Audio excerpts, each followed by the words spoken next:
السلام عليكم ورحمة الله وبركاته. ازيكم عاملين ايه؟ يا رب تكونوا بخير وبأحسن حال. النهاردة هعمل معاكم كده أكلة معظم الشعب المصري بيحبها.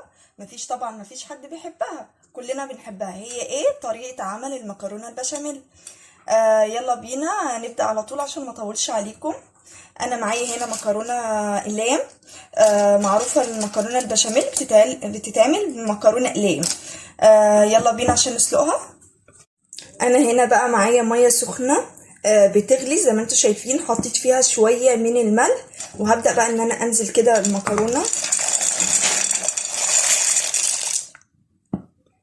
وهسيبها بقى تتسلق وهرجع لكم تاني. وزي ما انتم شايفين انا كده خلصت المكرونه سلقتها. اهم حاجه ما تضغطيش عليها في السوا، خليها نص سوا كده عشان خاطر ما تتهريش منك. تاني حاجه مكرونه البشاميل ما بتتغسلش خالص. مكرونه البشاميل مش بتتغسل، وزي ما انتم شايفين المكرونه مش مستويه معايا والواحده بوحدتها لان انا سلقتها نص سلقه. يلا بينا نعمل الحشو بتاع المكرونه.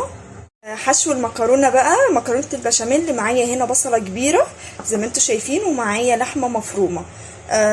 يلا بينا نشوف هنعمل فيها ايه. وهنا بقى جبت كده طاسه حطيت فيهم شويه صغيرين من الزيت وهنزل بيها كده باللحمه. اول حاجه هشوح اللحمه، مش هحط البصله دلوقتي، انا هديها كده بس صدمه.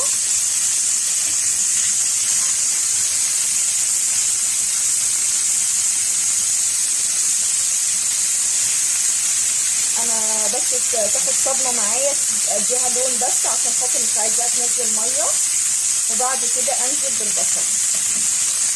وهنا بقى بعد ما كده ما شوحت معايا اللحمه هبدا بقى ان انا انزل بالبصله اللي معايا وهقلب ده كله كده مع بعضه. انا بديها تشويحه قبل البصل عشان خاطر ما تنزلش الميه. وهبدا بقى ان انا انزل بالبهارات. انا معايا هنا توم باودر، كزبره، كمون، فلفل اسمر، ملح. هقلب بقى ده كله كده.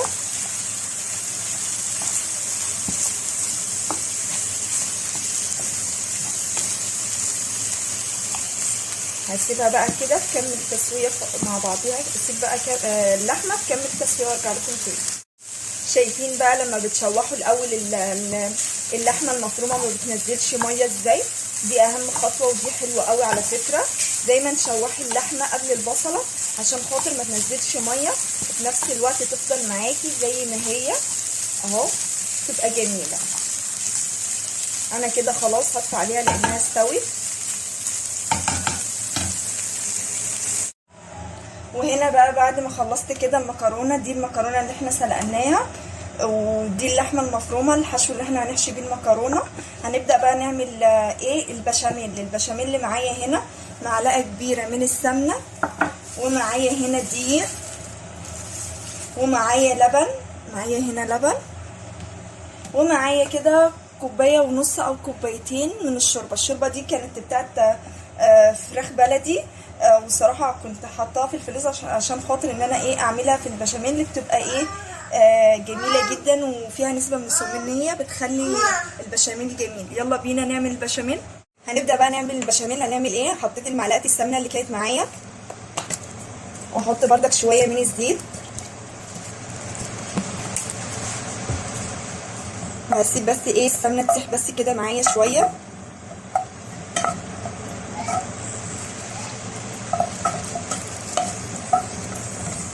عاوزه اقول لكم اللبن بيخلي البشاميل جميل قوي قوي قوي الصراحه، وبيخلي البشاميل كده طري معاكي وبيوديكي في حته تانيه الصراحه. هبدا بقى ان انا هنا انزل شويه من الدقيق، وطبعا حسب الكميه المناسبه ليكي شوفي انت هتعملي قد ايه. هحط شويه كده مقدار يعني كوبايه من الدقيق، وهسيبها بقى كده ايه تديني لون ذهبي كده.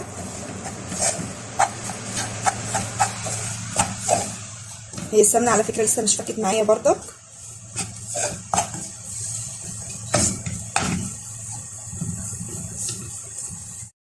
وزي ما انتم شايفين بدات السمنه بعد ما فكت معايا كده وتتشوح كده مع الدقيق. هسيب بس الدقيق يديني لون ذهبي كده شويه وبعد كده هنزل باللبن. وتقدري لو اللبن مثلا مش كافه معاكي ولا حاجه تقدري تزودي شوربه. انا بحب الصراحه احط ده على ده برضك. هفضل بقى اقلب، اهم حاجه بتفضلي تقلبي عشان خاطر الدقيق ما يكلكعش معاكي. هفضل بقى ان انا اقلب واستنى يديني لون كده. وهنا بقى بعد ما سبت كده البشاميل اداني لون ذهبي كده، هبدا بقى ان انا انزل بالتدريج بالراحه مع التقليب. وانت بتنزلي دايما قلبي كده عشان ما يكلكعش منك.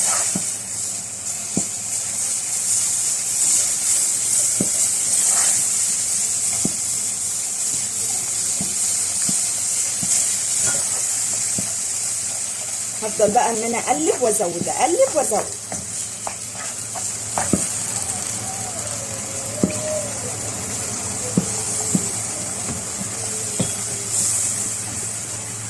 هقلب بقى كويس قوي. وهنا بقى بعد ما حطيت كميه اللبن اللي معايا هبدا بقى ان انا انزل هنا بالشوربه. وهفضل بقى اقلب. انا عايزه السمك بتاع البشاميل يكون زي القوام بتاع الكريمه كده. هفضل بقى كده ان انا اقلب. انا الصراحه عندي مضرب بس انا بستسهل المعلقه، بقدر ان انا اتحكم فيها. فهفضل بقى ان انا اقلب لحد ما اوصل القوام اللي انا قلت لكم عليه، اللي هو زي القوام الكريم الكيكه. وهنا بقى بعد ما قلبت كويس قوي هبدا بقى ان انا معايا هنا مرقه دجاج احطها كده عليها وهقلب.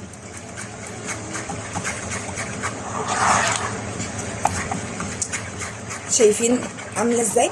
كتر التقليب مش بيخلي معاكي العجينه كلكع منك. افضلي قلبي باستمرار لحد ما توصلي لقوامك اللي هو كريمي. شايفين الشكل عامل ازاي؟ شايفين القوام عامل ازاي؟ بجد جميل جدا. شايفين؟ لا تقيل قوي ولا خفيف قوي. القوام بتاعه حلو قوي الصراحه وكريمي وجميل جدا. عاوزه اقول لكم اللبن بيخلي البشاميل طعم رهيب رهيب رهيب. انا بقى كده هكمل التسويه بتاعت البشاميل. هكمل التسويه بتاعته لما كده يعمل لي فقاقيع كده من الجنب يبقى هو كده استوى معايا.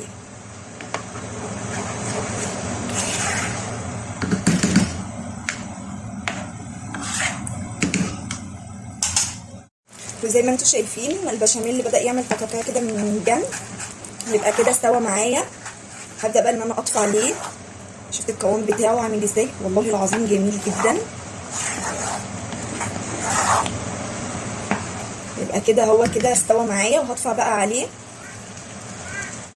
وهنا بقى كده بعد ما خلصت البشاميل هعمل المكرونه اللي انا معايا هحط فيها شويه من البشاميل كده اهو عشان تبقى مفلفله كده معايا. هقلبها بقى لانك انت لو حطيتي شويه زيت على المكرونه البشاميل مش هيثبت فيها. فحطي بشاميل بدل ما تحطي شويه زيت، لا حطي بشاميل عشان البشاميل يبقى ماسك كده مع المكرونه ويديكي طعم حلو وفي نفس الوقت يثبت معاكي. زي ما انتم شايفين اهو انا قلبت كده كويس قوي مع بعضه. هحاول بقى ان انا هقسمها نصين. هعمل بقى؟ انا معايا هنا صينيه هحط فيها شويه من البشاميل. نحط كده فيها شويه من البشاميل. انا طبعا مش هحط زيت ولا اي حاجه لان البشاميل فيه السمنه وفيه الزيت وفيه كل حاجه. فانا كده هوزع بقى البشاميل.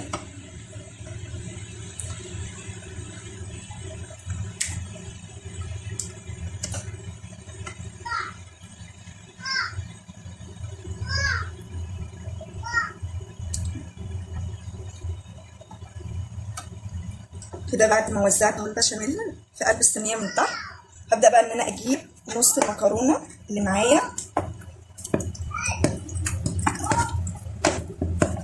وهسيب النص التاني. هفردها بقى كده كويس قوي. طبعا مفيش حد ما بيحبش المكرونه البشاميل وبالذات ممكن الاطفال يحبوها اكتر من الكبار كمان. هبدا بقى ان انا كده بوزع عشان المكرونه تبقى مظبوطه في قلب الصينيه.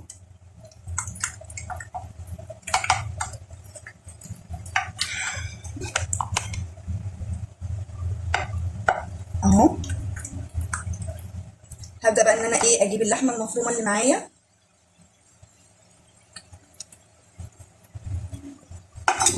اهي اللحمه اللي انا عصقتها، وهبدا بقى ان انا بايدي كده اوزع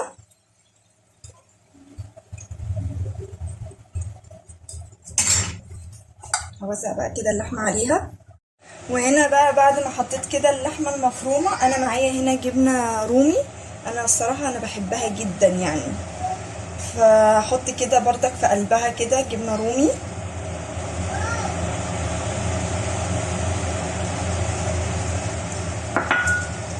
اوزعها كده. عاوزه اقولك بردك الجبنه الرومي والله العظيم بتديكي احسن كمان من الجبنه الموزاريلا، بتديكي طعم حلو قوي قوي قوي، احلى من الجبنه الموزاريلا. زي ما انتوا شايفين اهو، انا كده وزعت معايا الجبنه الرومي. هبدا بقى ان انا ايه معايا النص التاني. وهنا بقى بعد ما حطيت النص الكميه التانية بتاعت المكرونه كده على الوش اللحمه المفرومه، هبدا بقى ان انا اجيب البشاميل اللي معايا كده،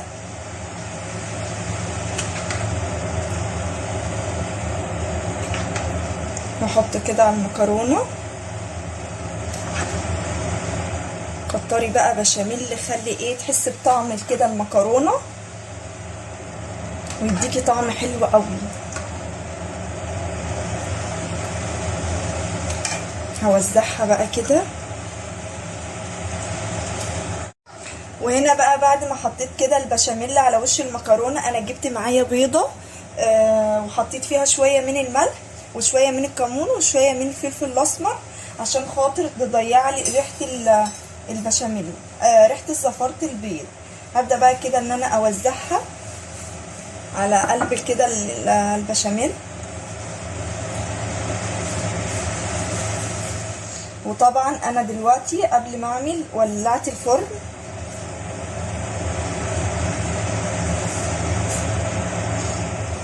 هبدا بقى ان انا ادخلها كده الفرن. هسيبها ادخلها الفرن في الرف اللي في الوسطاني، وبعد كده هسيبها تستوي، وبعد كده في الاخر اولع عليها من الشوايه من فوق. لما الاقيها استوت معايا من الاحراف كده ادت لون، يبقى هي كده استوت من تحت.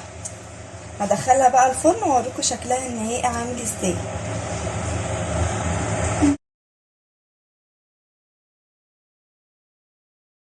بسم الله ما شاء الله كده، زي ما انتم شايفين انا كده خلصت صينيه المكرونه. عاوزه اقول لكم جميل